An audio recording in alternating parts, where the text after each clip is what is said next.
Hi friends, last ఎపిసోడ్లో చూస్తారంటే heroine కూడా hero start చేసిన బేస్ గ్రూప్లో జాయిన్ అవుదామని డిసైడ్ అవుతుంది కదా. హీరో కూడా కరెక్ట్గా 7 o'clockకి వచ్చేసా అని చెప్తాడు కదా. ఇప్పుడు నెక్స్ట్ డే హీరోయిన్ హీరో చెప్పినట్లు కరెక్ట్గా 7 o'clockకి వెళ్ళిపోతుంది. కానీ క్లాస్లో ఎవరూ లేరు. 7, 8 అవుతుంది, 8, 9 అవుతుంది. ఇలా చాలాసేపు అవుతుంది కానీ ఒక్కరు కూడా రారు. ఏంటిది ఎవరు రాలేదు అని చూస్తున్నప్పుడు చాలా లేట్గానే ఒక్కొక్కరుగా స్టూడెంట్స్ అందరూ వస్తారు. ఇప్పుడు సుషి వాళ్ళ దగ్గర ఏంటి ఇంత లేట్గా వస్తున్నారు అని అడిగినప్పుడు వాళ్ళు పర్టికులర్ టైమింగ్ అంతా ఏం లేదు, మనం ఎప్పుడైనా రావచ్చు, వర్క్ కంప్లీట్ అయిపోతే ఎప్పుడైనా వెళ్ళొచ్చు అన్నట్లు చెప్తారు. కరెక్ట్గా హీరో కూడా వస్తాడు. హీరోయిన్కి అర్థమైపోతుంది. అయితే కావాలనే నన్ని రమ్మన్నాడా అని కోపంగా చూస్తుంటుంది. కానీ వాడు హీరోయిన్ని పెద్దగా పట్టించుకోడు. అక్కడ ఉన్న స్టూడెంట్స్ దగ్గర నువ్వు ఈ ప్రాజెక్ట్ చేయి, నువ్వు ఈ ప్రాజెక్ట్ చేయి అని అందరికీ ఏదో ఒక వర్క్ని ఇస్తాడు. హీరోయిన్కి మాత్రం ఏం ప్రాజెక్ట్ని ఇవ్వకుండా కూల్గా వెళ్ళి వాడి ప్లేస్లో కూర్చుంటాడు. అంతే. ఇక్కడ హీరోయిన్కి అయితే అంతా నా టైం, వీడి మాట విని నేను ఇక్కడికి వచ్చాను చూడు, నన్ననాలి అని కూర్చోన్నప్పుడు హీరో ఒక అమ్మాయిని హీరోయిన్ దగ్గరకు పిలుచుకుని వెళ్ళి ఈ అమ్మాయికి కాస్త హెల్ప్ చేయి అని ఆ అమ్మాయి వర్క్ ని హీరోయిన్ ని చేయమని చెప్పి వెళ్ళిపోతాడు. హీరోయిన్ కి అయితే మండిపోతుంది.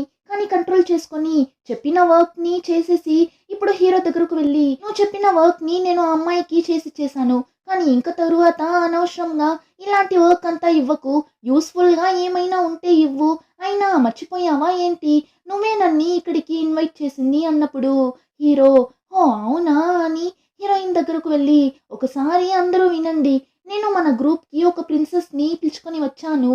సో ఈ ప్రిన్సెస్ని వెల్కమ్ చేసేలా ఈరోజు ఈవినింగ్ అందరికీ ఒక పార్టీని అరేంజ్ చేశాను, వచ్చేయండి అన్నట్లు చెప్తుంటాడు.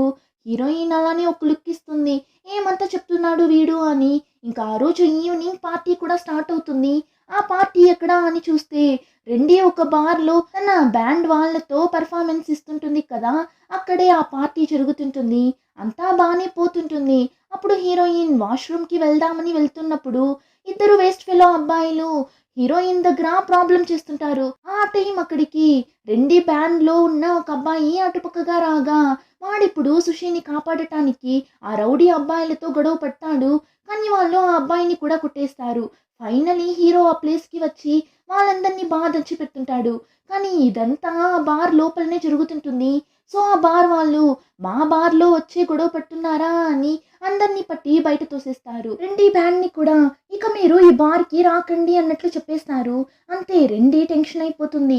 వాళ్ళ టీం అబ్బాయిని అరుస్తుంది. నిన్నెవరు వాళ్ళని కొట్టమనింది అని అర్చగా వాడు నీ ఫ్రెండే కదా తను, తనని కాపాడటం కోసమే కొట్టాను, కానీ ఇలా అంతా జరుగుతుంది అని అనుకోలేదు అంటాడు. హీరోయిన్ అదంతా విని సారీ, నా వల్లనే ఈ ప్రాబ్లం అంతా జరిగింది అన్నప్పుడు రెండి నీ వల్లంతా ఏం ప్రాబ్లం లేదు, నువ్వేం తప్పుగా అనుకోకు అని చెప్పి రెండి అక్కడి నుండి వెళ్ళిపోతుంది. ఇప్పుడు హీరో హీరోయిన్ దగ్గర ఏమో చెప్పడానికి వస్తాడు.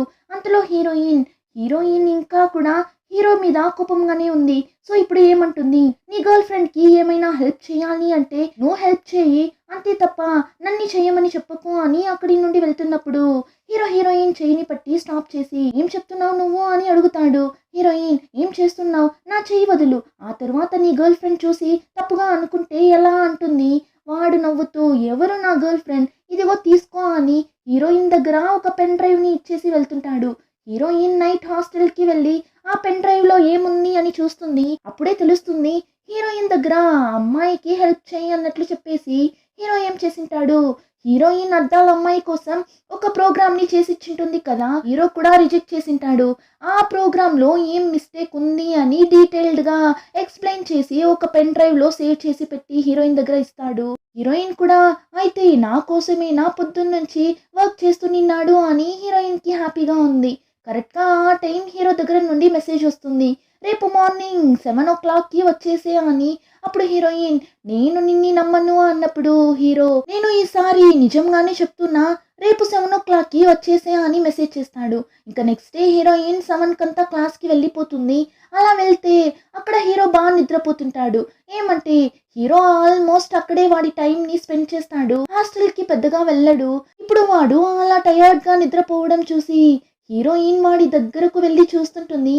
సడన్ గా వాడు మేల్కొనేస్తాడు. ఇప్పుడు హీరోయిన్ దగ్గర ఒక కొత్త ప్రాజెక్ట్ కైనా పేపర్ ని ఇచ్చి ఈ రోజంతా దీన్ని రివ్యూ చేయి అన్నప్పుడు హీరోయిన్ ఇది మంచి ప్రాజెక్టా, దీనివల్ల మంచి క్రెడిట్స్ వస్తుందా అని అడిగినప్పుడు హీరో అయితే నువ్వు ఇక్కడికి నేర్చుకోవడానికంతా రాలేదు, డబ్బులు సంపాదించడానికి వచ్చావు కదా అన్నప్పుడు హీరోయిన్ కూడా అవును, మిగిలిన అమ్మాయిలు కావాలంటే నిన్ను చూడటానికి ఇక్కడికి రావచ్చు, కానీ నేను అలా కాదు, నేను డబ్బులు సంపాదించడానికి ఇక్కడికి వచ్చాను అన్నప్పుడు హీరో ఫాస్ట్ గా హీరోయిన్ దగ్గరకు వెళ్ళి ఇక్కడ మళ్ళీ చెప్పు అని చాలా క్లోజ్ గా వెళ్తుంటాడు.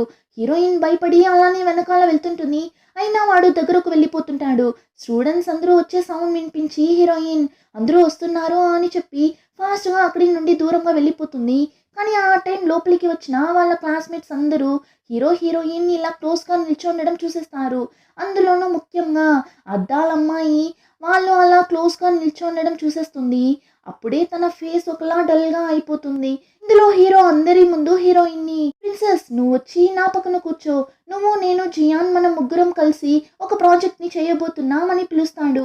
బ్లూ క్లౌడెడ్ అని ఒక పెద్ద ప్రాజెక్ట్ ని చేయడానికి హీరో సుషిని జియాని పిలుస్తాడు. అంతే అదంతా చూసినప్పుడు అద్దాలమ్మాయికి మండిపోతుంది.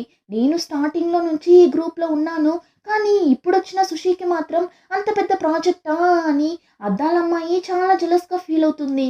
దానివల్ల ముందంతా క్లాస్కి వెళ్ళేటప్పుడంతా సుషితో పాటు వెళ్ళేది, కానీ ఇప్పుడంతా హీరోయిన్ ని అస్సలు పట్టించుకోదు.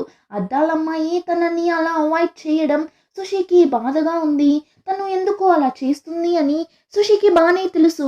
సో ఏం చేస్తుంది, లీవే పక్కన కూర్చుంటేనే కదా ప్రాబ్లం, మనం దూరంగానే కూర్చుందామని హీరోయిన్ దూరంగా వెళ్ళి కూర్చుంటుంది. కానీ హీరో చూసేసి ఏంటి అక్కడ కూర్చోన్నావు, నా పక్కన వచ్చి కూర్చో అని పిలుస్తుంటాడు. కానీ హీరోయిన్ ఏం వినపడినట్లు కూర్చోంటుంది.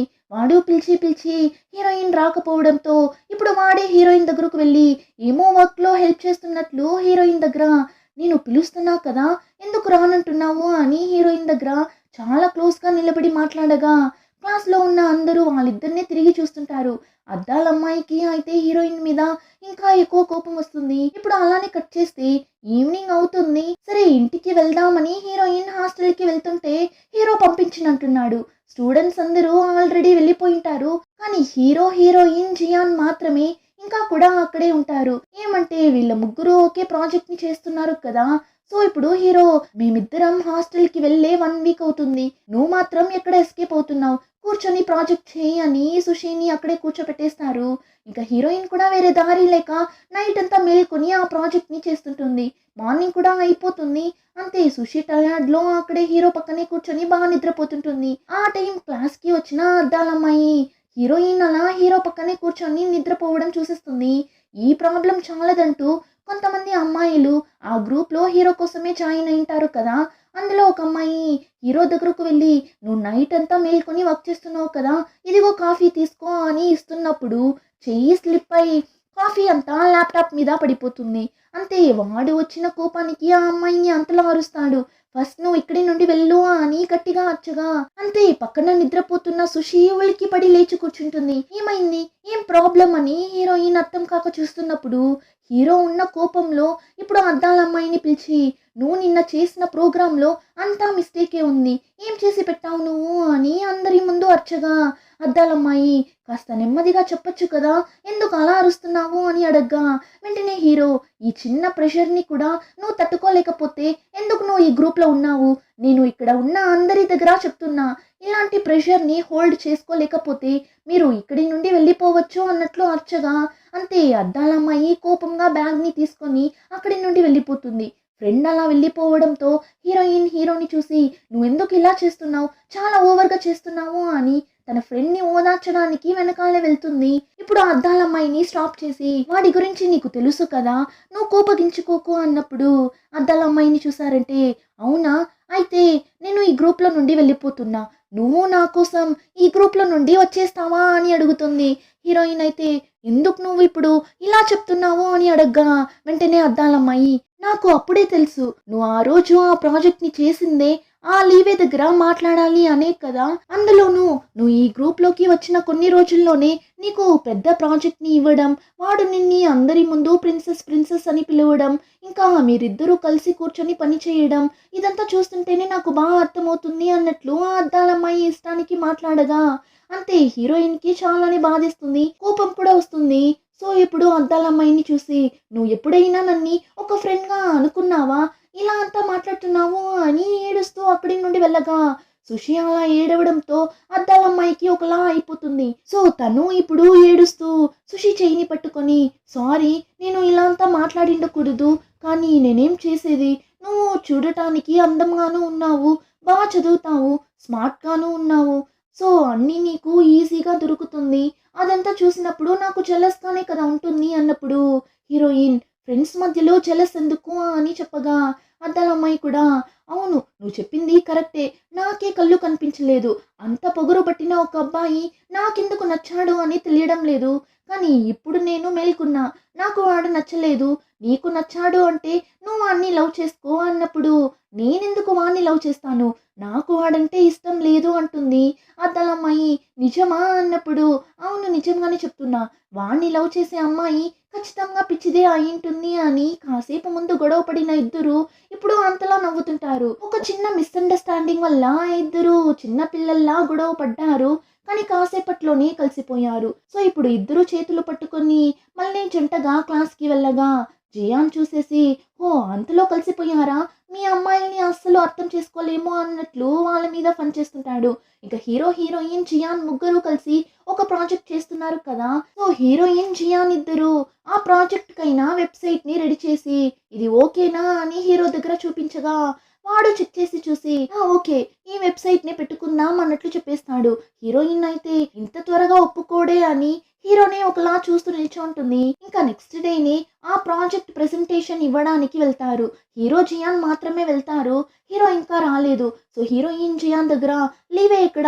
ఎందుకు ఇంకా రాలేదు?" అని అడిగినప్పుడు వాడు లేట్‌గా వచ్చి జాయిన్ అవుతా అని చెప్పాడు. మనకు ప్రెజెంటేషన్ తెలుసు కదా! సో, రా మనం లోపలికి వెళ్దామని జియాన్ ధైర్యంగా సుషిని లోపలికి పిలుచుకొని వెళ్ళిపోతాడు. అక్కడ వెళ్లి చూస్తే ఆ టెండర్ కోసం వచ్చిన అందరూ పెద్ద పెద్ద కంపెనీలో నుండి వచ్చిన వాళ్ళు. చాలానే ఎక్స్‌పీరియన్స్ ఉన్నవాళ్ళు. కానీ వీళ్ళిద్దరూ కాలేజ్ స్టూడెంట్స్ కదా! సో, సుషికి భయంగా ఉంది. సో, వెంటనే బయట వెళ్లి హీరోకి కాల్ చేస్తుంది. చూస్తే స్విచ్ ఆఫ్ అని వస్తుంది. సుషికి ఏం చేయాలని అర్థం కావడం లేదు. ఇలానే ఎపిసోడ్ కంప్లీట్ అవుతుంది. రిమైనింగ్ స్టోరీని నెక్స్ట్ ఎపిసోడ్‌లో చూద్దాం. ఇంకా ఈ వీడియో నచ్చితే like, share and subscribe. Thank you.